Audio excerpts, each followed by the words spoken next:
আসসালামু আলাইকুম রহমতুল্লাহি ওয়া বারাকাতুহু। আলহামদুলিল্লাহি রাব্বিল আলামিন, আসসালাতু ওয়াসসালামু আলা সাইয়্যিদিল মুরসালিন ওয়া আলা আলিহি ওয়া আসহাবিহি আজমাইন। আলহামদুলিল্লাহ, সমস্ত প্রশংসা আল্লাহ তাআলার জন্য যে আল্লাহ রাব্বুল আলামিন আমাদেরকে আজকে ভিডিও প্রোগ্রামে উপস্থিত হওয়ার তৌফিক দান করেছেন। আল্লাহর কাছে শুকরিয়া আদায় করছি আলহামদুলিল্লাহ। দরুদ পড়ছি নবীর প্রতি সাল্লাল্লাহু আলাইহি ওয়াসাল্লাম। সম্মানিত দর্শক শ্রোতা, আপনাদের সামনে আজকে যে বিষয় নিয়ে আলোচনা করব সেটি হলো তাকওয়া ও মুত্তাকির প্রচলিত ব্যাখ্যা ও সঠিক তথ্য কী, এ বিষয়ে আলোচনা করব। তাকওয়া কী? তাকওয়া হলো এমন একটি শব্দ যা পৃথিবীতে সকল মানুষের কাছে পরিচিত। তাকওয়া এবং মুত্তাকি সকল মুসলিমের কাছে এই দুটি শব্দ পরিচিত। আসলে এই দুটি শব্দ পরিচিত, এই দুটি শব্দের মূল অর্থ কী এবং সমাজের মধ্যে প্রচলিত আছে এ বিষয় সম্পর্কে আমরা জানব। বর্তমান মুসলিম বিশ্বে আমরা মনে করি যারা অতি উচ্চমানের মুসলিম বা অতি উচ্চমানের মুত্তাকি, যারা অতি উচ্চমানের আমলদার ব্যক্তি, এরাই হয় তাকওয়াভীরু এবং মুত্তাকি। এটা আমরা সচরাচর মনে করে থাকি। আসলে পবিত্র কোরআন হাদিস থেকে আমরা কি তথ্য পেয়ে থাকি? পবিত্র কোরআনুল কারিমে কি বলে? তাকওয়া শব্দের অর্থ কি? তাকওয়া শব্দের অর্থ হলো আল্লাহ সচেতনতা। আর আমাদের সমাজে প্রচলিত আছে তাকওয়া অর্থ ভয়। আসলে তাকওয়া শব্দের মূল অর্থটা হলো আল্লাহ সচেতনতা। যদি কোনো ব্যক্তির ভিতরে আল্লাহ সচেতনতা না থাকে তাহলে ওই ব্যক্তির ভিতরে কখনো ভয় আসবে না এবং সে ইসলাম সম্পর্কে কিছু জানারও আগ্রহ হবে না বা বুঝবেও না। এখন মুত্তাকি কারা? মুত্তাকি হলো সে ব্যক্তি যে জন্মগতভাবে আল্লাহ প্রদত্ত জ্ঞানের শক্তি, আকল বা কমন সেন্স, এই জ্ঞানকে কাজে লাগায়, সে ব্যক্তি হলো মুত্তাকি। তাকওয়া শব্দের একটি মৌলিক বিষয় হলো যে পবিত্র কোরআনুল কারিমে সূরাতুল বাকারার 2 নম্বর আয়াতে আল্লাহ রাব্বুল আলামিন বলেছেন, যালিকাল কিতাবু লা রাইবা ফীহি হুদাল লিল মুত্তাকিন।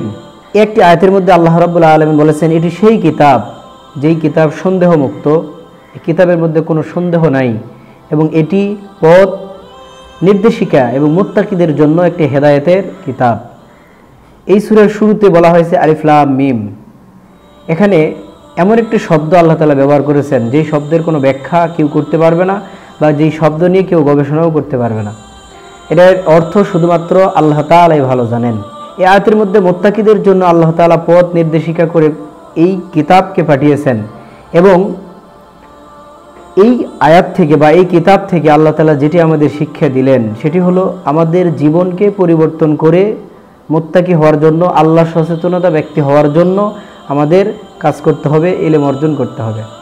এরপরে 2 নম্বর তথ্য হলো সূরাতুল আরাফের 26 নম্বর আয়াতের মধ্যে আল্লাহ রাব্বুল আলামিন বলেছেন, ইয়া বানি আদম ক্বাদ আনজালনা আলাইকুম লিবাসান ইউয়ারি সাওআতিকুম ওয়া রিশা ওয়া লিবাসুত তাকওয়া যালিকা খায়র যালিকা মিন আয়াতিল্লাহি লাআল্লাকুম ইয়াযাক্কারুন।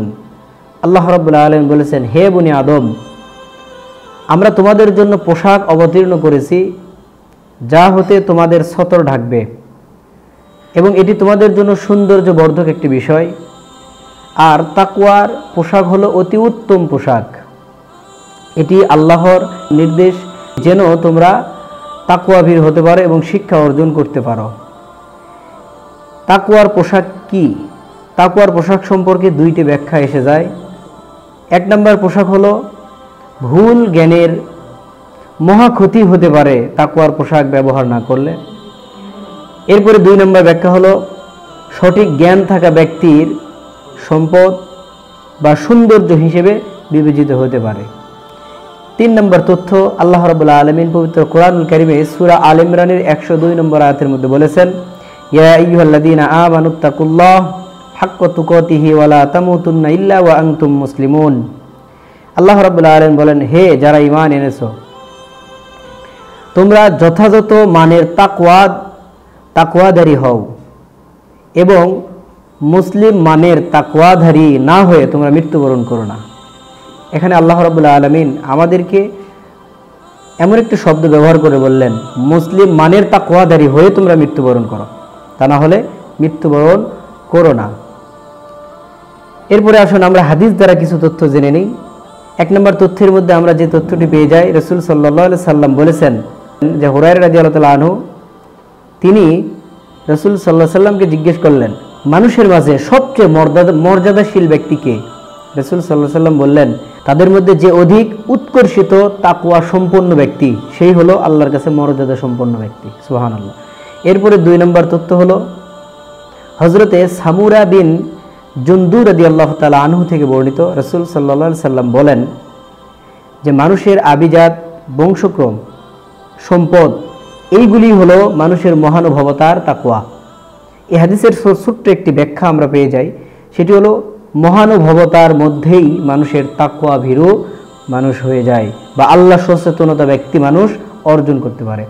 এরপরে 3 নম্বর তথ্য, হাদিস শরীফের মধ্যে রাসূল সাল্লাল্লাহু আলাইহি সাল্লাম যা বলেছেন, হযরত আনাস রাদিয়াল্লাহু তাআলা থেকে বর্ণিত, রাসূল সাল্লাল্লাহু আলাইহি সাল্লাম এর কাছে এক লোক এসে বললেন, হে আল্লাহ রাসূল, আমি সফরে যাওয়ার জন্য ইচ্ছা পোষণ করেছি, আপনি আমাকে এমন একটি আমলের কথা বলেন, আপনি আমাকে এমন একটু পাথেয় দিন যা আমি আল্লাহর কাছে উত্তম রূপে তাকওয়াবিরু হতে, আল্লাহর কাছে আমি সম্মানী ব্যক্তি হতে পারবো, মর্যাদাশীল ব্যক্তি হতে পারবো।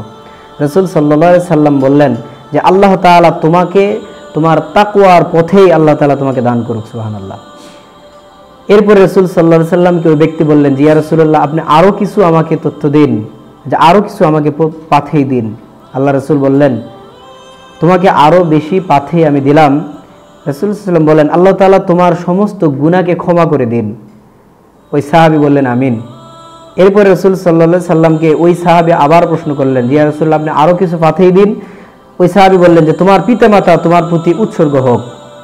আল্লাহ রাসূলের সাহাবী বললেন আমিন। তো এই হাদিস থেকে আমরা ছোট্ট একটি শিক্ষা পেতে পারি, রাসূল সাল্লাল্লাহু আলাইহি সাল্লাম তাকে প্রথমেই বললেন যে আল্লাহ তাআলা তোমার পাথেয় হিসেবে তাকওয়া, তোমার পাথেয় আল্লাহ তাআলা দান করুক। এখানেও আল্লাহ তাআলা তাকওয়া, আল্লাহ সচেতনতা ব্যক্তি হিসেবে সাহাবীকে উৎসর্গ করলেন এবং সাহাবীকে পাথেয় দিলেন। সম্মানিত দর্শক মণ্ডলী, তাকওয়া হলো আল্লাহ সচেতনতা ব্যক্তি। আল্লাহ সচেতন ব্যক্তি যদি আমরা হতে চাই, আমাদের সেই সঠিক তাকওয়া অর্জন করতে হবে। তো সম্মানিত দর্শক মণ্ডলী, আপনাদের কাছে উদারত আহ্বান জানাবো যে আমরা তাকওয়াভীরু এবং মুত্তাকি, আল্লাহ সচেতন ব্যক্তি যদি আমরা হতে না পারি, তাহলে দুনিয়া থেকে আমাদের তেমন কোনো শিক্ষা আমরা অর্জন করতে পারবো না। এই জন্য সঠিক শিক্ষা যদি আমরা অর্জন করতে পারি, তাহলে মুত্তাকি এবং আল্লাহ সচেতন ব্যক্তি আমরা হয়েই মৃত্যুবরণ করব এবং পরিপূর্ণ মুসলমান হয়ে আমরা মৃত্যুবরণ করব। আল্লাহ তাআলা আমাদের জন্য উত্তম মর্যাদাশীল ব্যক্তি হিসেবে রেখেছেন এবং কবুল করে নেবেন। আল্লাহ তাআলা আমাদের সবাইকে কবুল করুক। ওমা তাওফিকি ইল্লা বিল্লাহ। আসসালামু আলাইকুম ওয়া রাহমাতুল্লাহি ওয়া বারাকাতুহু।